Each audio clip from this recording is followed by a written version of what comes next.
मणिपुर के मुख्यमंत्री एन बीरेन सिंह ने जब कहा कि एक वीडियो वायरल हुआ है और आप लोग इतना शोर मचा रहे हैं, ऐसी कई और घटनाएं हैं, तो यह समझ में नहीं आया था कि उन्होंने ऐसा कहा क्यों था और कोई मुख्यमंत्री ऐसा कैसे कह सकता है।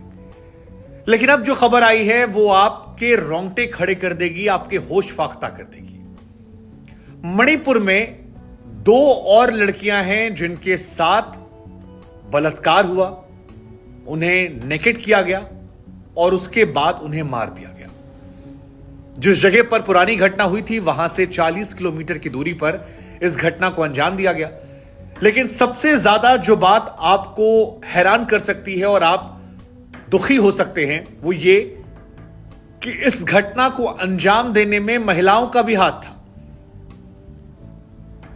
वो 2 लड़कियां जिनकी डेथ हो गई है रेप के बाद, उनके साथी के हवाले से जो खबरें निकल कर आई हैं उसमें यह कहा गया है कि महिलाएं भी उस भीड़ में मौजूद थीं और उन्होंने ही अपने पुरुषों से कहा कि जाओ इनका रेप करो।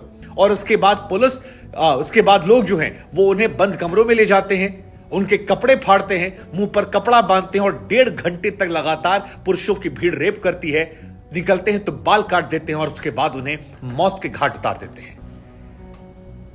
रोंगटे खड़े करने वाली कहानी की एक महिला की आबरू उतरवाने की बात कह रही है। कांगपोकपी जिले का यह मामला है और इस मामले में दोनों महिलाओं के साथ जो लोग मौजूद थे उनकी तरफ से यह बातें बताई गई है। जिन 2 महिलाओं को मारा गया उनमें से एक की उम्र 24 साल थी, दूसरे की उम्र 21 साल थी और एक पीड़िता की मां की तरफ से बताया गया है कि इस घटना में वहां जो महिलाएं थी उन्होंने ही कहा था कि जाकर बलात्कार करो। जब 1.5 घंटे बाद उनके शरीर दिखाई पड़े तो वो खून से लथपथ थे, उनके बाल कटे हुए थे, शरीर के अंग नुचे हुए थे, वो दर्द से कराह रही थी। और ये इसलिए था क्योंकि एक वर्ग को दूसरे वर्ग से दुश्मनी निकालनी थी और इस दुश्मनी की आग में इतने ज्यादा वो लोग भयावह हो गए थे कि महिलाओं ने कहा पुरुषों से कि इन औरतों का बलात्कार करो। 24 साल 21 साल की वो लड़की है। इस घटना में 2 लड़कियों के साथ बलात्कार हुआ।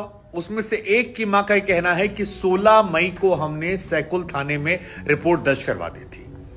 उनका यह भी कहना है कि फिलहाल यह मामला पैरमपेट थाने में चल रहा है और इस मामले को लेकर भी अब तक एक भी गिरफ्तारी नहीं हुई है।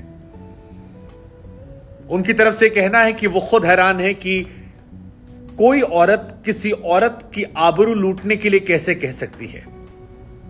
पुरुषों के समाज में जब महिलाओं को ढाल बनाया जाता है तब अक्सर परवरिश का जिक्र होता है, लेकिन कोई औरत इस तरह की हरकत कैसे कर सकती है। इस महिला की तरफ से कहा गया कि हम एफआईआर लिखवाने से डर रहे थे। हम डर रहे थे कि हमने अपनी बेटी को खो दिया, कहीं परिवार के बाकी लोगों के साथ भी ऐसा ना हो जाए। लेकिन फिर हमने हिम्मत दिखाई और 16 तारीख को जाकर हमने इस मामले को लेकर रिपोर्ट दर्ज करवाई। 16 मई को जो एफआईआर दर्ज हुई थी उसके बाद अब तक उस मामले को लेकर एक भी गिरफ्तारी नहीं हुई है। वो कहती है हमें नहीं समझ में, हम क्या करें, हमारी बेटियों के शव जो हैं वो नहीं मिले हैं। उधर एफआईआर जो लिखी गई है उसके मुताबिक रेप हुआ है, बलात्कार हुआ है और इस रेप की घटना को 100 से 200 लोगों ने मिलकर अंजाम दिया है। हालांकि इसके बाद शव क्या हुए इस बारे में किसी को जानकारी नहीं, दोषी कब पकड़े जाएंगे उस बारे में कोई जानकारी नहीं, बस सवाल अनगिनत। हालांकि मणिपुर में 3 मई से लेकर 28 जून के बीच में तकरीबन 6000 एफआईआर दर्ज हुई है। और जब यह आंकड़ा आप देखते हैं तो फिर आपको वहां के मुख्यमंत्री एन बीरेन सिंह की वो बात याद आती है जिसमें उन्होंने कहा था कि एक वीडियो वायरल हुआ है, इसको लेकर आप लोग कह रहे हैं यहां ऐसे सैकड़ों मामले हैं।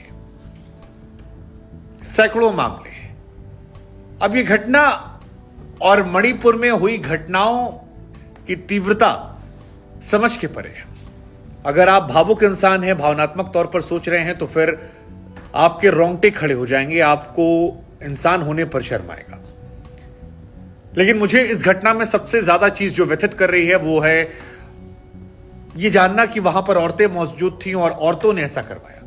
और ये एक जगह का नहीं है, आप बिहार वाली घटना देखेंगे बेगूसराय में जो हुई थी वहां पर भी औरतें मौजूद थीं और औरतों ने ही औरत के कपड़े जब नंगी हुई उसको तो फिर मारा पीटा। अगर आप बंगाल में मालदा वाली घटना देखेंगे तो वहां पर चोरी के शक में जो पिटाई हुई है, उस महिला को नग्न करके मारा गया है, उसमें भी औरतें शामिल थी।